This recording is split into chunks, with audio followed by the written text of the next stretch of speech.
नमस्कार साथियों, स्वागत है आप सभी प्यारे मित्रों का प्रबोध क्लासेज के YouTube चैनल में।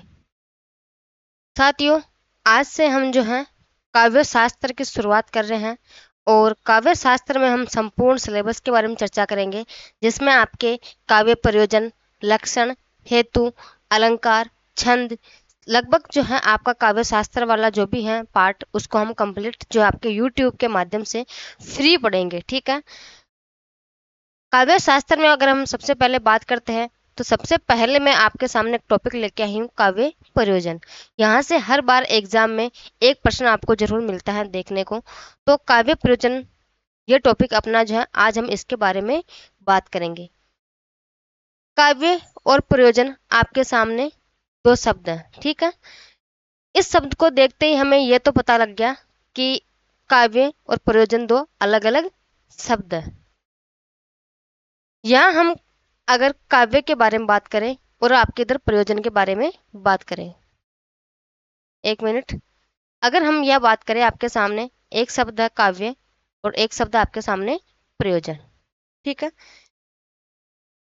काव्य के बारे में अगर मैं बात करूं तो हम काव्य का अर्थ अगर संक्षेप में बात करें तो काव्य वह है जिसमें रचना, यति, गति, लय व छंद और रस हो। ठीक है। काव्य कौन से हो? काव्य वह हो जिसमें आपके रचना और यति, ठीक है, जिसमें आपके गति हो या फिर आपके लय हो, रस हो, छंद हो, अलंकार हो, ये सब हो तो वो क्या कहलाते हैं? आपके काव्य कहलाते हैं। अब यहाँ इस लाइन का मतलब मैं आपको समझाती हूँ कि अपने आप में काव्य जो है एक अनोखा शब्द है। कैसे? आपके सामने एक पंक्ति रखती हूँ मैं सबसे पहले। कनक कनकते सौ गुनी मादकता अधिकाई। ये आपके सामने कोई पंक्ति है। ठीक है। उदाहरण के माध्यम से हम समझेंगे यहाँ पे। कनक कनकते सौ गुनी मादकता अधिकाई। ठीक है। आपके सामने ये पंक्ति है।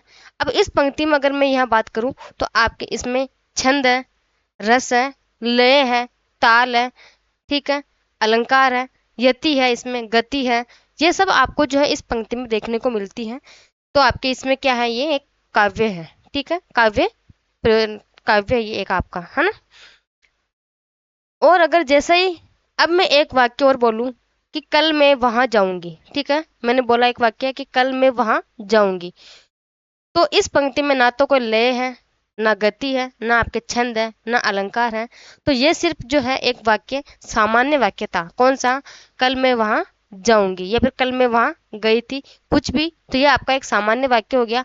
और अगर हम बात करते हैं काव्य के माध्यम से, तो आपके कोई भी पंक्ति हो उसमें आपके लय होना चाहिए, गति होनी चाहिए, बराबर ताल होना चाहिए, वाक्य में आपके जो है रस होना चाहिए।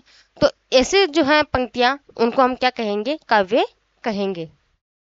इसके बाद अगर मैं और बात करती हूँ कि आपके काव्य होते क्या हैं, ठीक है, एक उदाहरण और आपके सामने मैं देती हूँ।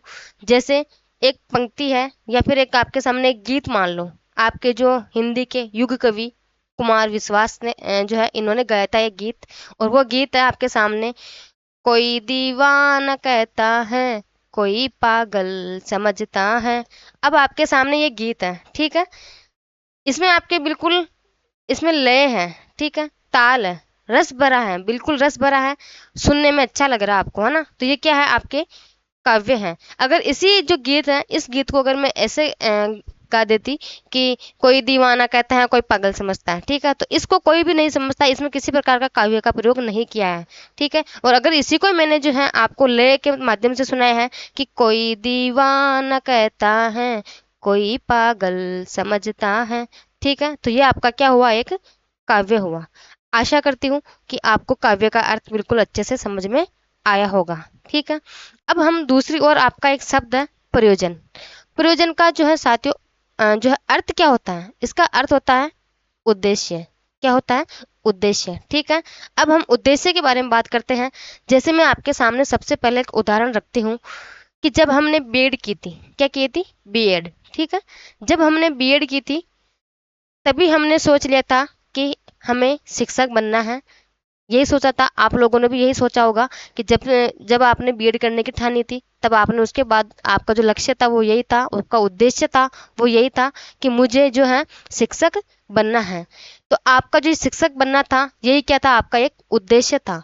अर्थात अगर हम यहाँ इस बात से समझे तो प्रयोजन का अर्थ एक प्रकार से क्या होता है, उद्देश्य ही होता है। क्या होता है, उद्देश्य। ठीक है, प्रयोजन का अर्थ भी आपको समझ में आया होगा और काव्य का अर्थ भी आपको समझ में आया होगा। ठीक है, इस प्रकार से आपका जो है काव्य प्रयोजन अच्छे से अर्थ समझ में आया होगा। अब हम इसके बाद आगे बात करेंगे कि आपके जो काव्य प्रयोजन हैं साथियों, यहाँ से सबसे पहले अगर मैं बात करती हूँ तो इसमें हम जो है दो प्रकार के जो आपके आचार्य हैं उनके अनुसार बात करेंगे। सबसे पहले आपके एक आते हैं संस्कृत आचार्य, संस्कृत आचार्य के अनुसार, और एक आते हैं आपके हिंदी आचार्य के अनुसार। ठीक है, एक आते हैं आपके संस्कृत आचार्य के अनुसार और एक आते हैं आपके हिंदी आचार्यों के अनुसार। ठीक है, इन दोनों के माध्यम से हम जो है आपके काव्य प्रयोजन है इन सबकी पंक्तियां पढ़ेंगे। अगर साथियों यहाँ हम बात करें सबसे पहले तो एक आचार्य कवि हैं आपके अग्नि पुराण। ये काव्य प्रयोजन के संबंध में क्या कहते हैं कि काव्य प्रयोजन का सबसे पहले उल्लेख भी कहाँ मिलता है अपने को, अग्नि पुराण में मिलता है। ठीक है, काव्य प्रयोजन का काव्य प्रयोजन का सबसे पहले उल्लेख कहाँ मिलता है, तो आपको अग्नि पुराण में मिलता है काव्य प्रयोजन का सबसे पहले उल्लेख। ठीक है, कहाँ मिलता है, अग्नि पुराण में मिलता है। इसके बाद अगर हम बात करें तो अग्नि पुराण में मोक्ष को छोड़कर, किसको छोड़कर, मोक्ष को छोड़कर, मोक्ष को छोड़कर सभी प्रयोजन को माना जाता है। कैसे, जैसे अगर मैं बात करती हूँ आपके सामने, धर्म हो गया, काम हो गया और आपके अर्थ हो गया, ये सभी जो प्रयोजन हैं इनको किस में माना जाता है, आपके अग्नि पुराण में माना जाता है। ठीक है, तो ये जो है आपके अग्नि पुराण के अनुसार ये आपके जो है इनकी पंक्तियां या फिर इनकी विशेषता थी। ठीक है, जो कि आपके एग्जाम की दृष्टि से बिल्कुल महत्वपूर्ण नहीं है। इसके बाद आगे अगर मैं बात करती हूँ आचार्य भरत मुनि के अनुसार, भरत मुनि के अनुसार अगर हम यह बात करते हैं तो इन्होंने, इनकी पंक्ति थी एक, दुखार्तानाम शर्मातानाम शोकतनाम तपस्वी नाम विश्राम जन्नम लोके नाट्य में तद भविष्यति। ठीक है, इनकी ये एक पंक्ति थी और इस पंक्ति के माध्यम से ये कहते हैं कि दुखार्तानाम यानी दुख, दुखार्तानाम यानी दुख। ठीक है, शर्मातानाम यानी शर्म, शोकार्तानाम यानी शोक। ठीक है, लोके यानी, लोके यानी आपके संसार। और अगर मैं बात करती हूँ विश्राम जन्नम, इसका मतलब क्या होता है साथियों, तो सुख प्रदान करने वाला, सुख प्रदान करने वाला। ठीक है, तो यहाँ इसमें कहा गया है कि नाट्य शास्त्र जो है आपके दुख, श्रम, शोक से पीड़ित व्यक्ति को संसार में सुख प्रदान करने वाला होता है। तो वो क्या, किनके अनुसार है, ये आपके आचार्य भरत मुनि के अनुसार है कि जो आपके नाट्य शास्त्र है इसमें दुख, श्रम, शोक और आपकी मैं बात करूँ आपके सुख प्रदान करने वाला, जो संसार में सुख प्रदान करने वाला है वही आपके क्या है, काव्य शास्त्र या फिर काव्य प्रयोजन माने गए हैं। किसके, भरत मुनि के अनुसार। ठीक है, ये तो हो गई भरत मुनि की पहली जो पंक्तियां हैं या फिर पहली इन्होंने क्या बताया था प्रयोजन के बारे में, तो ये इनकी पहली विशेषता। इनकी ही दूसरी विशेषता आती है जो कि एग्जाम की दृष्टि से थोड़ी महत्वपूर्ण है। ठीक है, यहाँ हम बात करेंगे कौन सा प्रश्न आपके पिछले एग्जाम में कौन सा प्रश्न पूछा गया था और आगे एग्जाम में कैसे प्रश्न आपको देखने को मिलते हैं। ठीक है, तो आपके आचार्य भरत मुनि के अनुसार अगर मैं बात करती हूँ तो आपकी ये वाली पंक्ति है उनकी थोड़ी मोस्ट है। भरत मुनि कहते हैं कि धर्म यशस्यम आयुष्यम सितंबर बुद्धिर्विवर्धनम लोकोपदेश जन्नम नाट्य मेतद भविष्यति। ठीक है, वो क्या कहते हैं कि धर्म यशस्यम आयुष्यम सितंबर बुद्धिर्विवर्धनम लोकोपदेश जन्नम नाट्य मेतद भविष्यति। ठीक है, वो कहते हैं कि धर्म। ये जो है आपके आचार्य भरत मुनि इस जो है पंक्ति के अनुसार काव्य के 6 प्रयोजन मानते। कितने? काव्य के प्रयोजन कितने मान्य हैं इन्होंने? 6 प्रयोजन मान्य हैं। एक बार हम यहाँ विशेष जो है आपके विस्तार से लिखते हैं कि भरत मुनि ने ठीक है काव्य के 6 प्रयोजन मान्य हैं। कितने? 6 प्रयोजन मान्य हैं। अब कौन कौन से मान्य हैं उसके बारे में हम चर्चा करते हैं। इन्होंने माना सबसे पहले आपके धर्म हो गया एक तो, ठीक है। दूसरा हो गया आपके यश। पहला हो गया धर्म, दूसरा हो गया यश। तीसरा अगर मैं बात करती हूँ तो तीसरा मानते हैं ये आयु को। तीसरा कौन सा मानते हैं? आयु। और चौथा आपके सितंबर। सितंबर यानी इसका अर्थ क्या होता है? किसी के हित या भलाई के लिए। क्या होता है? या तो किसी के हित के लिए या भलाई के लिए, ठीक है। चौथा प्रयोजन इन्होंने ये माना है। पांचवा प्रयोजन इन्होंने क्या माना था? बुद्धि विवर्धनम यानी बुद्धि का विकास। बुद्धि का विकास। और छठा कौन सा माना है? लोकोपदेश जन्म यानी ये मानते हैं कि जो आपके लौकिक ज्ञान या फिर अगर हम बात करते हैं आपके यहाँ पे तो जो लोक संसार है या फिर लोक व्यवहार की शिक्षा है, ठीक है। इसको इन्होंने ये छठा प्रयोजन माना था। तो पहला कौन सा हो गया इनका? धर्म हो गया, ठीक है। एग्जाम में आपको प्रश्न ऐसे पूछा जाएगा कि भरत मुनि के अनुसार काव्य के प्रयोजन कितने माने गए हैं। तो आपको जैसे आपको देखने को मिलेगा ऑप्शन में 2, 4, 6 या फिर 5। तो आपका जो भरत मुनि के अनुसार है काव्य के कितने प्रयोजन माने गए हैं? तो 6 प्रयोजन माने गए हैं। अब या फिर ऐसे देखने को मिल सकता है कि भरत मुनि के अनुसार निम्न में से काव्य प्रयोजन नहीं है। तो आपको जो है 3 तो इनके जो है भरत मुनि के दिए जाएंगे और चौथा जो है आपको किसी और आचार्य या फिर कवि का दिया जाएगा। तो इनके 6 प्रयोजन कौन कौन से हैं? पहला धर्म, दूसरा हो गया इनका यश, ठीक है। तीसरा हो गया आयु, चौथा हो गया इनका हित या भलाई। हित या भलाई, ठीक है। आपको मेरी हैंड राइटिंग मुझे लगता है शायद बिल्कुल भी समझ में नहीं आ रही है। मैं एक बार आपको अच्छे से छोटे छोटे शब्दों में समझाने की कोशिश करती हूँ।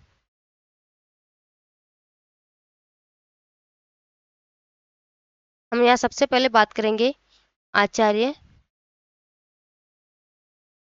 भरत मुनि के अनुसार। भरत मुनि के अनुसार काव्य के प्रयोजन, ठीक है। अब ये कितने माने गए साथियों? 6 माने गए हैं। कौन कौन से? पहला आपका धर्म, दूसरा है यश, तीसरा है आपके आयु, ठीक है। चौथे की अगर हम बात करते हैं तो तीसरा हो गया आपके आयु और चौथा कौन सा है? हित। और पांचवा कौन सा है? आपके बुद्धि का विकास। बुद्धि का विकास। और छठा कौन सा हो जाएगा? आपके लोक व्यवहार की शिक्षा। लोक व्यवहार की शिक्षा, ठीक है। ये आपके भरत मुनि के अनुसार जो है काव्य के प्रयोजन माने गए हैं, ठीक है। आशा करती हूँ कि आपको जो है यहाँ तक समझ में आया होगा। इसके बाद आगे हम बात करते हैं जो आपके भामह के अनुसार। भामह के अनुसार साथियों भामह का जो है ग्रंथ कौन सा है? तो अगर यहाँ हम बात करते हैं तो कौन सा है?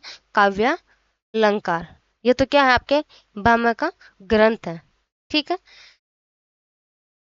इसके बाद अगर हम बात करते हैं कि भामह क्या कहते हैं काव्य प्रयोजन के संबंध में कि धर्मार्थ काम मोक्षेषु वेचिषणयम कलासु च करोति कीर्ति प्रीति च साधु काव्यम निबंधनम, ठीक है। तो यहाँ जो है आपके भामह श्रेष्ठ काव्य की रचना करते हैं। किसकी? श्रेष्ठ काव्य की। इसमें जो है ये चारों पुरुषार्थों की सिद्धि करते हैं, जिसमें आपके धर्म हो गया, ठीक है। एक हो गया आपके अर्थ, धर्मार्थ, तो धर्म और अर्थ, धर्म और अर्थ हो गया, ठीक है। तीसरा हो गया आपके काम। कौन सा हो गया? काम। और चौथा क्या हो गया? आपके मोक्ष। मोक्षेषु यानी मोक्ष। तो आपके आचार्य भामह जो हैं इन्होंने कितने प्रयोजन मान्य हैं काव्य के? तो 4 मान्य हैं। कौन कौन से? धर्म, अर्थ, काम और मोक्ष। धर्म, अर्थ, काम और मोक्ष। ठीक है, तो भामह के अनुसार काव्य के प्रयोजन कितने हैं? भामह के अनुसार काव्य के प्रयोजन, काव्य के प्रयोजन, ठीक है, तो इन्होंने कितने माने हैं? 4। कौन कौन से? धर्म, दूसरा अर्थ, तीसरा है आपके काम, और चौथा कौन सा हो जाएगा? मोक्ष। ठीक है, यहाँ हम बात कर चुके हैं आपके भामह के अनुसार। अगली है आपके जो पंक्तियां हैं वो है आचार्य वामन के अनुसार। अगर साथियों हम वामन के अनुसार बात करते हैं तो सबसे पहले ये कहते हैं वामन काव्य प्रयोजन के संबंध में कि काव्यम सद दृष्टार्थ प्रीति कीर्ति हेतुत्वात्। ठीक है, ये क्या कहते हैं कि काव्यम सद दृष्टार्थ प्रीति कीर्ति हेतुत्वात्। जो आपके वामन है ये सत काव्यम, ठीक, क्या है? सत। ठीक है, काव्यम, इनके जो है ये 2 प्रयोजन मानते हैं। कितने प्रयोजन? 2 प्रयोजन मानते हैं, 2 प्रयोजन मानते हैं। ठीक है, काव्य के कितने प्रयोजन मानते हैं? 2 प्रयोजन मानते हैं। कौन कौन से? एक तो आपके यहाँ दृष्टार्थ, दृष्टार्थ हो गया, और एक आपके हो गया अदृष्ट प्रयोजन। कौन कौन से? एक तो दृष्ट और एक अदृष्ट प्रयोजन। अब यहाँ अगर हम बात करते हैं तो आचार्य वामन ने 2 प्रकार के काव्य प्रयोजन माने हैं, या तो आप दृष्ट या अदृष्ट कह दो, या फिर आपको प्रीति और कीर्ति। कौन कौन सा? एक तो आपके प्रीति हो गया, या फिर आपके एक कीर्ति हो गया। ये तो आपका पहला प्रयोजन हो गया, और दूसरा कौन सा हो गया? कीर्ति। इन्होंने काव्य के प्रयोजन को दृष्ट और अदृष्ट यानी प्रीति या कीर्ति, ठीक है, दृष्ट या अदृष्ट के रूप में व्यक्त करते हुए कहा कि दृष्ट के अंतर्गत जो है आपके कौन से आएंगे? दृष्ट के अंतर्गत आपके जो है कौन से आएंगे? प्रीति, प्रीति। ठीक है, आपकी प्रीति जो है दृष्ट के अंतर्गत आएंगे, और अदृष्ट के अंतर्गत अगर मैं बात करती हूँ तो कौन से आएंगे? आपके कीर्ति प्रयोजन। ठीक है, अदृष्ट के अंदर, अदृष्ट के अंदर आपके जो है कीर्ति आएंगे, और दृष्ट के अंदर आपके जो है प्रीति आएंगे। तो आचार्य वामन ने जो है कितने माने हैं काव्य के प्रयोजन? 2 माने हैं, अदृष्ट और दृष्ट, या फिर आपकी प्रीति या कीर्ति। ठीक है, आपके जो क्वेश्चन है यहीं से ऐसे ही पूछा जाएगा क्वेश्चन भी कि आचार्य वामन के अनुसार काव्य के प्रयोजन माने जाते हैं 2। कौन कौन से? या तो प्रीति या कीर्ति, या फिर दृष्ट या फिर अदृष्ट। ठीक है, अगले प्रश्न की ओर अगर हम बात करते हैं आचार्य दंडी के अनुसार। दंडी क्या कहते हैं?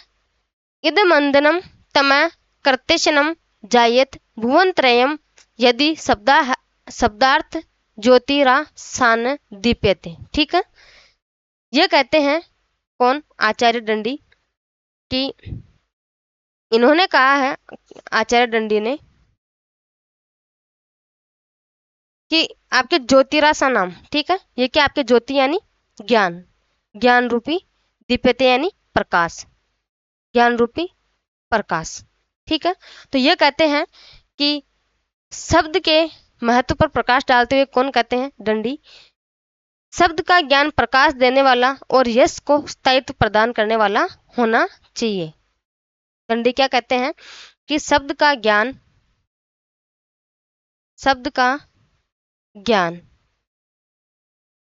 प्रकाश देने वाला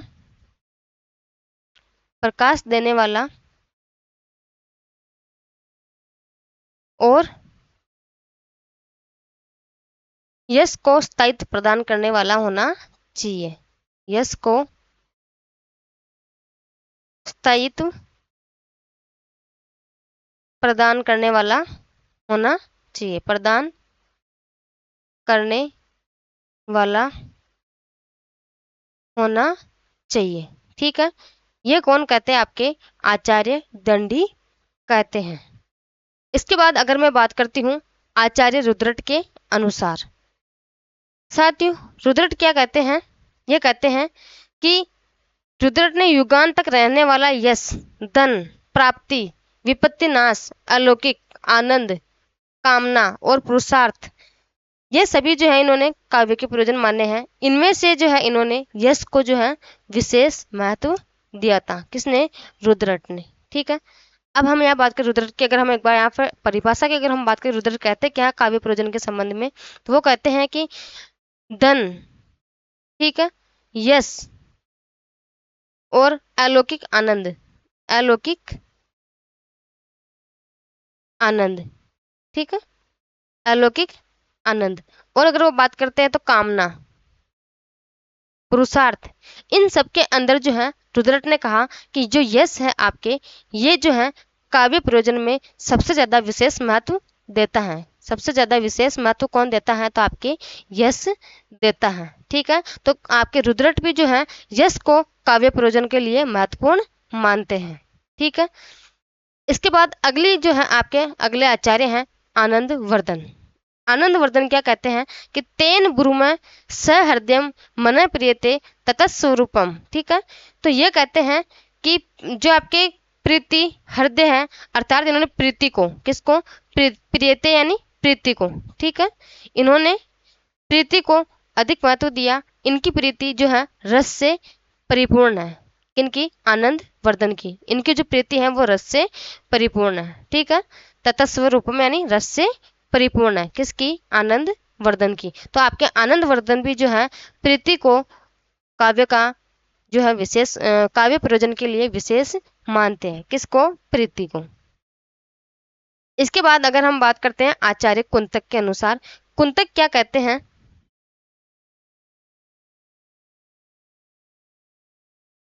कुंतक कहते हैं धर्मादि साधनोपाय सुकुमार कर्मोदित काव्यामृत रसे सेनांतर चमत्कारो वितन्यते, ठीक है। तो आपके आचार्य कुंतक हैं, ये कहते हैं कि अमृत रूपी काव्य की अपेक्षा जो आपका अंतस चमत्कार है वही आपका काव्य प्रयोजन होता है। ये क्या कहते हैं कि जो आपका अमृत रूपी, ठीक है, या काव्य अमृत, ठीक है, काव्य और अमृत, ठीक है, अमृत रूपी जो चमत्कार आपके सेनांतर सेनांतर चमत्कार हो, ठीक है, या तो यहाँ काव्य रूपी अमृत और यहाँ चमत्कार, ठीक है। तो काव्य रूपी या फिर अमृत रूपी काव्य की अपेक्षा अंतस चमत्कार जो है वो काव्य प्रयोजन के लिए अधिक माना जाता है। या फिर ये कहते हैं कि धर्म अर्थ काम मोक्ष यानी कि इन सबसे जो है इन सबका जो है सहृदय से आह्लाद करने वाला जो व्यवहार होता है या फिर साधक एवं अलौकिक आनंद का जनक काव्य प्रयोजन माना जाता है। अगर हम साफ साफ कहें तो ये जो कुंतक है ये भी यही कहना चाहते हैं कि अगर हम सबको काम को, धर्म को, मोक्ष को, सबको अगर एक साथ कहना चाहे तो यहाँ पे भी जो है आपके लौकिक आनंद या फिर अलौकिक आनंद को जो है आचार्य कुंतक काव्य का प्रयोजन मानते हैं, ठीक है। किसको? अलौकिक आनंद को, ठीक है। तो ये कौन सा मानते हैं? अलौकिक आनंद को काव्य का प्रयोजन मानते हैं। किसको? अलौकिक आनंद को, ठीक है। आगे हम बात करते हैं आचार्य भोजराज के अनुसार। इन्होंने काव्य के कितने प्रयोजन माने हैं? 2 प्रयोजन माने हैं। कौन कौन से? एक तो चतुर्वर्ग सुख और दूसरा काव्य आनंद। पहला तो माना है इन्होंने चतुर्वर्ग, ठीक है। एक तो इन्होंने माना चतुर्वर्ग सुख और दूसरा कौन सा माना है इन्होंने? काव्यानंद, ठीक है। इन्होंने ब्रह्म के समान ही चारों पुरुषार्थों को भी काव्य प्रयोजन माना है। चारों पुरुषार्थ कौन कौन से? आपके धर्म, मोक्ष, काम और अर्थ, ठीक है। इन्होंने ब्रह्म के अनुसार ही जो आपके चारों काव्य प्रयोजन है उनको भी माना था, ठीक है। इसके बाद अगर आगे हम बात करते हैं आचार्य अभिनव गुप्त के अनुसार, तो ये क्या कहते हैं? इन्होंने जो है कौन? अभिनव गुप्त। इन्होंने सिर्फ और सिर्फ आपकी जो प्रीति है, प्रीति, ठीक है, प्रीति को ही जो है काव्य का प्रयोजन मानते हैं। प्रीति को काव्य का प्रयोजन माना है। किसने? अभिनव गुप्त ने, ठीक है। इन्होंने भी जो है आपके सिर्फ प्रीति को ही काव्य का प्रयोजन माना है। इसके बाद अगर आगे मैं बात करती हूँ आचार्य जगन्नाथ, इन्होंने काव्य का प्रयोजन कौन सा माना है? तंत्र कीर्ति परमालाद गुरु राज देवता प्रसादा देनक प्रयोजनस्य काव्यस्य व्युत्पत्ति, ठीक है। तो ये कहते हैं कौन? आचार्य जगन्नाथ। इन्होंने यश और लोकोत्तर आनंद गुरु राजा देवताओं की प्रसन्नता को काव्य के प्रयोजन माने हैं, ठीक है। तो इन्होंने कौन कौन से माने हैं? एक तो आपके यश माना है, एक आपके लोक उत्तर, लोक शिक्षा का व्यवहार, लोक शिक्षा का व्यवहार, ठीक है। और एक माना है इन्होंने आनंद, और माना इन्होंने गुरु, राजा, देवता, ठीक है। इन सबको इन्होंने क्या माना था, काव्यों के प्रयोजन माने हैं। इसके बाद अगर आगे मैं बात करती हूँ आचार्य मम्मट के अनुसार, और साथियों यही प्रश्न जो है आपका सबसे ज्यादा महत्वपूर्ण है। ये प्रश्न जो है आपका आरपीएससी आरपीएससी, ठीक है, ग्रेड फर्स्ट में 2018 में पूछा गया था। उसके बाद 2022 में पूछा गया था, ठीक है। उसके बाद अगर मैं बात करती हूँ सेकंड ग्रेड में पूछा गया था, और आपके असिस्टेंट प्रोफेसर 2023 में भी यही प्रश्न सेम रिपीट हुआ है, ठीक है। तो आपका जो पूरा ये चैप्टर है कौन सा, काव्य प्रयोजन वाला, इसमें से मात्र ये एक प्रश्न जो है बार बार आपके रिपीट होता है, ठीक है। आचार्य मम्मट क्या कहते हैं कि काव्य यशस्य अर्थ करते व्यवहार विदे स्वेतरक्षते, ठीक है, सद्य परवर निर्वर्ते कांता सम्मित योपदेश सयुजे, ठीक है। तो ये क्या कहते हैं आचार्य मम्मट कि इन्होंने काव्य के 6 प्रयोजन माने हैं। कौन से 6 प्रयोजन माने हैं, कौन कौन से माने इन्होंने, एक तो यश की प्राप्ति, ठीक है, यश की प्राप्ति, यश की प्राप्ति, एक तो ये माना है, ठीक है। दूसरा कौन सा माना है, अर्थ की प्राप्ति। एक तो आपकी यश हो गया, दूसरा हो गया अर्थ हो गया, तीसरा लोक व्यवहार, ये तीसरा हो गया व्यवहार। चौथा कौन सा हो गया आपके, और आपके अशिव शिवेतर सत्य यानी अशिव की शक्ति, ठीक है। तो आपका ये चौथा ये हो गया।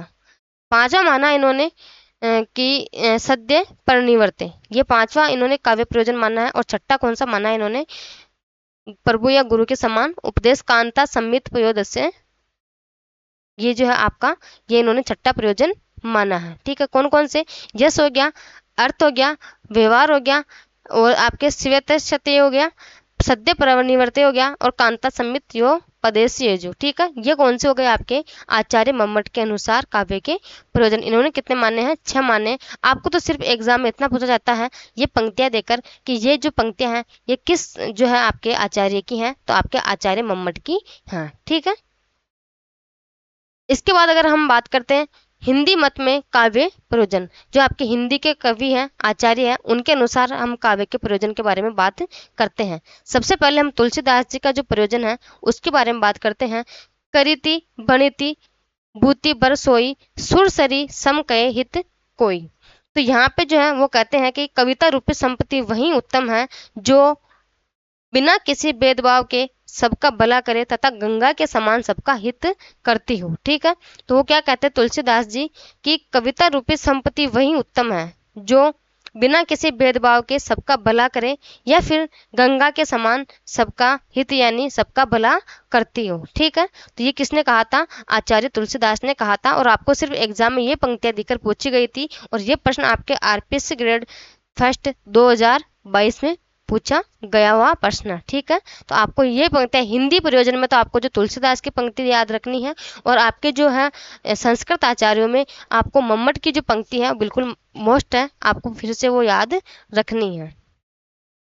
इसके बाद अगर आगे मैं बात करती हूँ कि देव के अनुसार काव्य के प्रयोजन कौन सा है, तो वो कहते हैं देव रहतन गर्भ वह धाम दन तरुवर सरवर कूप जस शरीर जग में अमर भव्य काव्य सरस रूप। कवि देव ने जो है यश को काव्य का प्रधान प्रयोजन माना। किसने, इन्होंने भी जो है यश को जो है काव्य का प्रधान प्रयोजन माना। किसने, देव ने, ठीक है। इसके बाद अगर हम बात करते हैं मुंशी प्रेमचंद, ये क्या कहते हैं, साहित्य वह होता है जो हमें गति संघर्ष और बेचैनी पैदा करे। ये किसके अनुसार है, आपके मुंशी प्रेमचंद के अनुसार है। उसके बाद नंद दुलारे वाजपेयी ने क्या कहा था, आत्मानुभूति को इन्होंने जो क्या माना था, काव्य का प्रयोजन माना था। क्या माना, काव्य का प्रयोजन माना था, ठीक है।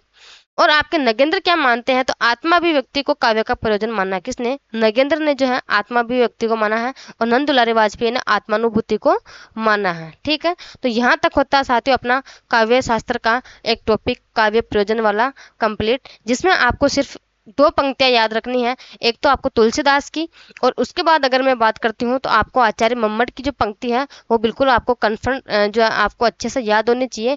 इसके बाद अगर मैं बात करती हूँ मोस्ट और कौन सी एग्जाम की दृष्टि से, तो वो आपके हैं आचार्य भरत मुनि के अनुसार जिनकी जो ये पंक्ति है, धर्म यशस्य आयुष्मान सितंबर वर्धि विवेदनम लोकोपदेश जननम नाट्य पेदत भविष्यति। ठीक है, ये जो पंक्ति है आपको याद रखनी है। ठीक है, तो आज की अपनी कक्षा जो है यही होती समाप्त। अगर साथियों वीडियो अच्छी लगे, अगर आपको काव्य प्रयोजन समझ में आया है, जहां तक है एग्जाम में प्रश्न जो है आपको किसी प्रकार से ज़्यादा डीपली नहीं पूछा जाएगा, सिर्फ आपको पंक्ति दी जाएगी और इतना पूछा जाएगा कि काव्य प्रयोजन की दृष्टि से ये पंक्ति किसकी है। ठीक है, तो आपको सिर्फ डायरेक्ट मिलान के रूप में यह प्रश्न आ सकता है या फिर आपको डायरेक्ट पंक्ति देकर पूछा जा सकता है। तो अगर आपको वीडियो अच्छी लगी है तो वीडियो को आप शेयर करें और चैनल को सब्सक्राइब कर लें, क्योंकि हम पूरा काव्य शास्त्र इसी तरीके से पढ़ने वाले हैं। ठीक है, तो आज के लिए यही, धन्यवाद।